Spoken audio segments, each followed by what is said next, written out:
మహానాటి రామన్ గారు ఆయన కుమారుడే మన సీనియర్ ఈ ఆంధ్రప్రదేశ్లో సీనియర్ దగ్గరగా 45 సంవత్సరాల నుంచి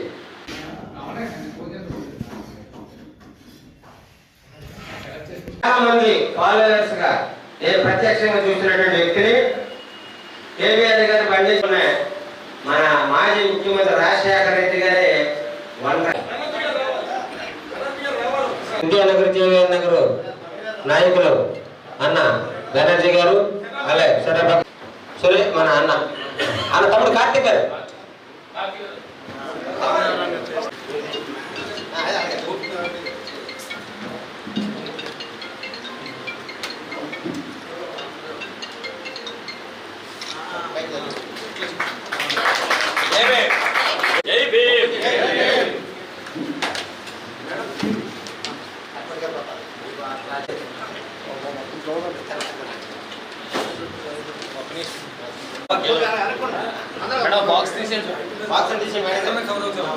సార్ అలా కొద్ది వ్యాఖ్యం సార్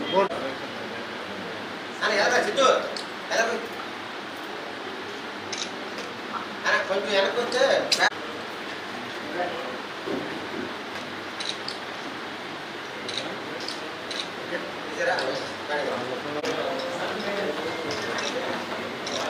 తమ్ముడు డాక్టర్ రమేష్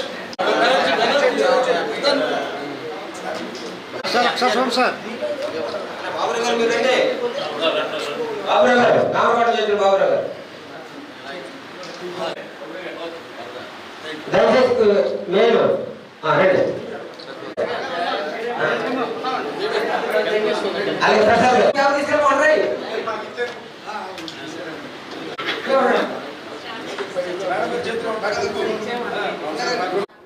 తీరా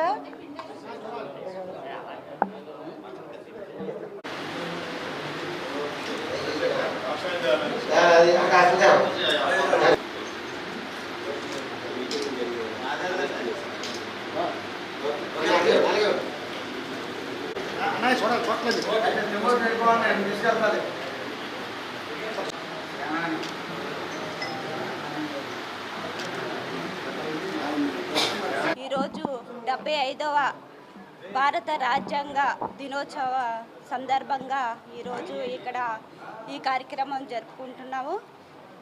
మనకి రాజ్యాంగం వచ్చి 1949లో నవంబర్ 26లో రాజ్యాంగం సభల్లో చట్టసభలో ఇది ఆమోదం పొందింది. అదేవిధంగా 1950 జనవరి 26వ తారీఖున అమల్లోకి రావడం జరిగింది. ఆ విధంగా మనకి ఎంతో స్వాతంత్రం రావడం, రాజ్యాంగంలో మన హక్కుల కోసం మనం పోరాడడం అనేది మనకు జరుగుతుంది. ఈరోజు అంబేద్కర్ గారు లేకపోతే మనకి రాజ్యాంగం ఉండేది కాదు, మనం మన హక్కుల కోసం పోరాడే వాళ్ళం కాదు. కాబట్టి ఆయన ఉండడం వల్ల ఈరోజు నేను చెప్పేది ఏంటంటే, మన జిల్లా చైర్మన్గా నేను ఉన్నానంటే దానికి కారణం ఈరోజు డాక్టర్ బిఆర్ అంబేద్కర్ అని నేను గట్టిగా నమ్ముతున్నాను. ఎందుకంటే ఆయన ప్రతి వాళ్ళ కోసం ఒక కులము, మతము, ప్రాంతము లేకుండా ప్రతి ఒక్కరు కూడా సమానమే, ప్రతి ఒక్కరికి కూడా న్యాయం చేయాలని అనుకున్నారు. కాబట్టి ఒకవైపునే కాకుండా అందరికీ కావాలనే ఉద్దేశంతో ఆయన పోరాడడం చాలా సంతోషకరంగా ఉంది. ఈరోజు గవర్నమెంట్ జీవో ఇవ్వడం జరిగింది. ఎందుకంటే ఆయన చేసిన సేవలు, ఎన్నో పనులు ఆయన గుర్తించుకుంటూ ఇప్పుడు మనకే కాకుండా రాబోయే తరాల వారికి కూడా అది స్ఫూర్తిగా ఉండాలనే ఉద్దేశంతోనూ ప్రతి స్కూల్లో, ఆఫీసులో కూడా ఈ రోజు నుంచి కూడా 75వ భారత రాజ్యాంగ దినోత్సవం జరపాలని సంవత్సరం పాటు కూడా మనం జరుపుకోవచ్చు అని కూడా జీవో ఇచ్చింది. కానీ ప్రతి సంవత్సరం కూడా నవంబర్ 26వ తారీఖున మన భారత రాజ్యాంగ దినోత్సవం పిల్లలకి తెలిసే విధంగా ప్రతి ఒక్క చోట కూడా జరిపించాలని కోరుకుంటూ, నాకు ఇంత మంచి అవకాశం ఇచ్చిన ప్రతి వాళ్ళకి కూడా, మీడియా వారికి కూడా నేను నమస్కారాలు తెలియజేసుకుంటూ సెలవు తీసుకుంటున్నాను.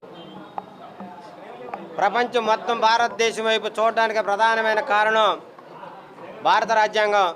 ఆ భారత రాజ్యాంగాన్ని రచించినటువంటి గొప్ప జ్ఞాని, మహామేధావి, ప్రపంచ మేధావి డాక్టర్ బిఆర్ అంబేద్కర్ గారు రచించిన రాజ్యాంగానికి 70 సంవత్సరాలు పూర్తవుతుంది నేటికి. ఆ 75 సంవత్సరాల్లో కూడా ఏదైతే ఆయన రాజ్యాంగంలో ప్రవేశపెట్టినటువంటి ఆర్టికల్స్ ఏదైతే ఉన్నాయో అవన్నీ కూడా మరి అమలుపరచడంలో లోపిస్తుంది ప్రభుత్వాలు. అవి తప్పనిసరిగా అమలు చేసే విధానికి మరి ప్రధానంగా ప్రభుత్వాలు ముందుకు రావాలి. ఏదైతే రాజ్యాంగ పీఠికలో ఉందో రాజ్యాంగ పీఠికలో పేపర్కే పరిమితం అవ్వకుండా అవి అమలు జరిగే విధానంలో మరి ముందుండాలని ప్రభుత్వాలు మరి తెలియజేస్తున్నాడు. ఆంధ్రప్రదేశ్ కానీ అలాగే కేంద్ర ప్రభుత్వం కానీ మరి తెలియజేస్తున్నాము.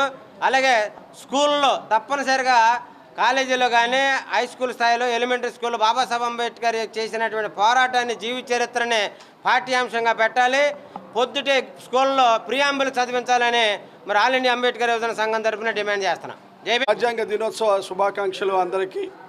రాజ్యాంగ ధర్మ పరిషత్తు అదేవిధంగా ఆల్ ఇండియా అంబేద్కర్ యువజన సంఘం ఈ రోజున ముందుగా అంబేద్కర్ గారి విగ్రహానికి పూలమాలంకరణ చేసి బైక్ ర్యాలీ ద్వారా ఇక్కడికి వచ్చి మరి ఇక్కడ వచ్చినటువంటి సభికులందరికీ భారత రాజ్యాంగం యొక్క ముఖ్య ఉద్దేశాన్ని చెప్పడం జరిగింది. అదేవిధంగా భారత రాజ్యాంగం యొక్క పీఠికని అందరి చేత ప్రతిజ్ఞ చేయించడం జరిగింది. ఎందుకంటే కేంద్ర రాష్ట్ర ప్రభుత్వాలు భారత రాజ్యాంగాన్ని అనుసరించి పరిపాలన చేయాలనేటువంటిది. అంతకుముందు ఉన్నటువంటిది బ్రిటిష్ కాలంలో ఉన్నటువంటి వలసపాద విధానం నుంచి మనం బయటపడి ఒక సంవిధానాన్ని భారతదేశం మొత్తం ఐక్యంగా ఉండాలి. ఎందుకంటే యూనిటీ ఇన్ డైవర్సిటీ అనేటువంటిది మనకి హిందువులకైతే మరి భగవద్గీత ఉంటుంది, క్రైస్తవులకి వారి పరిశుద్ధ గ్రంథము బైబిల్ ఉంటుంది, అదేవిధంగా ముస్లిమ్స్కి ఖురాన్ ఉంటుంది.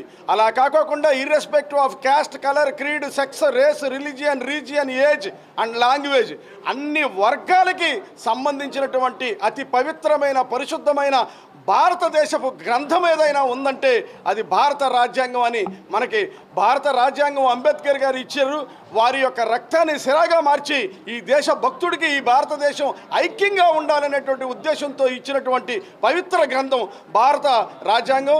ఆ భారత రాజ్యాంగాన్ని ప్రతి ఒక్కరూ కూడా భారత రామాయణాన్ని, బైబిల్ని, ఖురాన్ని ఎలాగైతే పారాయణం చేస్తారో భారత రాజ్యాంగ పారాయణాన్ని కూడా చేసి చిన్నప్పటి నుంచే మన విద్యార్థుల్లో కనుక భారతీయ రాజ్యాంగపు విలువలను కనుక పెంపొందింపజేస్తే ఖచ్చితంగా రాబోయే కాలంలో వాళ్ళు మంచి దేశ పౌరులుగా ఉండి సమాజంలో అశాంతికి, అలజడులకి దూరంగా ఉంటూ భారత రాజ్యాంగపు విలువల్ని అందరూ నేర్చుకుని తద్వారా ఉన్నత సమాజాన్ని రక్షించాలనేటువంటి ఉద్దేశంతో ఈ రాజ్యాంగ ధర్మ పరిషత్ అనేటువంటిది పెట్టడం జరిగింది. వృక్షో రక్షితి రక్షితః, ధర్మో రక్షితి రక్షితః, రాజ్యాంగ ధర్మో రక్షితి రక్షితః. రాజ్యాంగ ధర్మాన్ని మనం రక్షించుకుంటే మనల్ని రాజ్యాంగం రక్షిస్తుంది. కాబట్టి రాజ్యాంగాన్ని మనం కాపాడాలి, రాజ్యాంగపు విలువల్ని మనం అందరూ అనుసరించాలి. సో సర్వే జన సుఖినో భవంతు, రాజ్యాంగ ధర్మం సర్వజన రక్ష అని తెలియజేస్తూ ప్రొఫెసర్ అన్నేడి పాల్, రాజ్యాంగ ధర్మ పరిషత్ founder and national convener. Thank you. 75వ రాజ్యాంగ దినోత్సవం జరుపుకుంటున్న సందర్భంగా మరి దళిత మేధావులైనటువంటి మన పాల్ గారు, అలాగే అంబేద్కర్ ఆయన బాల మహానాడుకి ఒక ఉద్యమ స్ఫూర్తి, అలాగే ఒక మేధావిగా అంబేద్కర్ జీవితాశయాల్లో ముఖ్యంగా ప్రతి ఘటనను కూడా ఆసరాగా తీసుకుని ఆ రోజు ప్రత్యేక కార్యక్రమాన్ని రూపొందించే మన మేడం సంతోష్ గారికి, అలాగే ఇక్కడ విచ్చేసినటువంటి మన నేత రమేష్ బాబు గారు, ప్రిన్సిపాల్ గారికి, సోదరిమణులకు, అలాగే మహాకాళి గారికి, ఇక్కడ విచ్చేసిన సోదరులందరూ కూడా నా హృదయపూర్వక ధన్యవాదాలు. ఇప్పటి వరకు మనోళ్ళందరూ ఈ రాజ్యాంగ వ్యవస్థ మీద, రాజ్యాంగ రచన పట్టణంలో అంబేద్కర్ కీలక పాత్ర మీద పాల్ గారు అందరూ చెప్పేసే ఉంటారు. ఎందుకంటే ఆయన మాట్లాడేటప్పుడు మేము శ్లోకలాగా అటువంటి అద్భుతమైన ప్రసంగికుడు ఆయన. ఆ మేధావుతనాన్ని పొందుతున్నారు.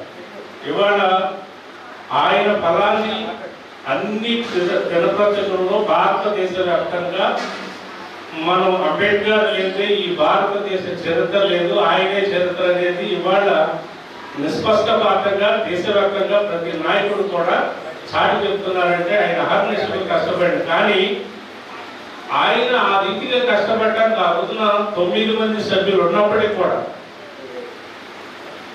అనేక మంది వాళ్ళ నిస్వార్థం కోసం వారు లండన్ వెళ్ళిపోయి ఆ రోజులో ఆ చదువున్న వాళ్ళు లేక ఇతర దేశాలు వెళ్ళిపోయి ఆర్థిక లాభాలకు వెళ్ళిపోతే మరి ఆ రోజున అంబేద్కర్ జాతి నాకు ఒక అవకాశం వచ్చింది, ఈ అవకాశాన్ని సద్వినియోగం చేసుకుని ఈ జాతిని నిద్ర లేపి జాతిని సమసమాజ నిర్మాణంలో పాత్రలుగా చేయాలనే ఏకైక ఉద్దేశంతో ఆ రాజ్యాంగ నిర్మాణం చేపట్టడం జరిగింది. అది మనందరికి తెలిసిన విషయం. మిత్రులారా, ఇవాళ నాకు చాలా ఆనందం ఉంది. ఎందుకంటే కేవీ అంబేద్కర్ పాలన అలాగే సంతోష్ గారు ఇక్కడ ఉన్న దళిత నాయకులందరి మీద సన్మానం పొందడం అంటే అంతకు మించిన ఆనందం నాకు లేదని చెప్పి సందర్భంగా తెలియజేస్తున్నా. నేను ముఖ్యంగా ఏంటంటే సోదరు చెప్తుంది, ఇవాళ కుల నాయకులు అనేవాడు కుల నాయకుడు గట్టిగా ఉంటేనే ఆ కులం పునరుద్ధరించబడదు. ఆ కుల నాయకుడు ఏ పార్టీకి కూడా దారాదత్తం కాకూడదు. ఇవాళ మనం అనేక చూస్తున్నాం, కులంలో ఏ ఒక్క రాజకీయ నాయకుడికి న్యాయం జరగాలన్నా, ఉద్యోగస్తులకు న్యాయం జరగాలన్నా, యువతకు న్యాయం జరగాలన్నా కుల పట్టిన కుల ఉంటేనే వాళ్ళ తరఫున ఆ వ్యక్తి పోరాడితే ఈ సమాజం మొత్తం ఇవ్వడానికి కేవలం నాయకత్వం లేకే జనం చూస్తున్నారు. రేపు 1వ తారీఖున హైదరాబాద్ లో ప్రపంచం జరుగుతుంది. దాని తర్వాత ఆంధ్ర దానికంటే కూడా వినూత్నంగా జరుగుతుంది. చెల్లి కోరుకున్నట్టుగా రాబోయే అంబేద్కర్ రాజ్యమే. మనం ఆల్రెడీ మాయావతి గారు చూసాం. ఎవరు ఏ పార్టీలో ఉన్నా మనం ఆయన భావజాలాన్ని విడిచిపెట్టుకుని ప్రయాణించిన రోజునే ఆయన మాట చెప్పారు, నా బండిని అవసరమైతే నా గంటూ ముందుకు తీసుకెళ్ళడం తప్ప మీరు వెనక రావద్దని చెప్పి అది నెరవేరుతుందని సందర్భంగా తెలియజేసుకున్నాను. ఇప్పుడు ఇవాళ నాకు ఇచ్చినటువంటి అవకాశంతో నా గురించి ఇక్కడ ఉన్న ప్రతి ఒక్కరికి తెలుసు. మనకి మాలల ఫైనాన్స్ కార్పొరేషన్ డైరెక్టర్ ఇచ్చారు. యాక్చువల్గా నాకు చైర్మన్ కన్ఫర్మ్ అయిపోయింది. ఈ కుటుంబంలోని కారణాల వల్ల వరలోనే ఉన్నాను, చైర్మన్ ఇది అయిపోయారు. నాకు సాధ్యమైనంత వరకు ఎస్పెషల్లీ మాల యువతకి ఎవరైతే నిస్వార్థ వాళ్ళకి అవసరమో దాన్ని నిర్వర్తించి ఆ కనీసం నా వంతు బాధ్యతతో ఒక 50 మందికైనా న్యాయం చేస్తే అది నా జీవితానికి ఒక అర్థంగా ఉంది.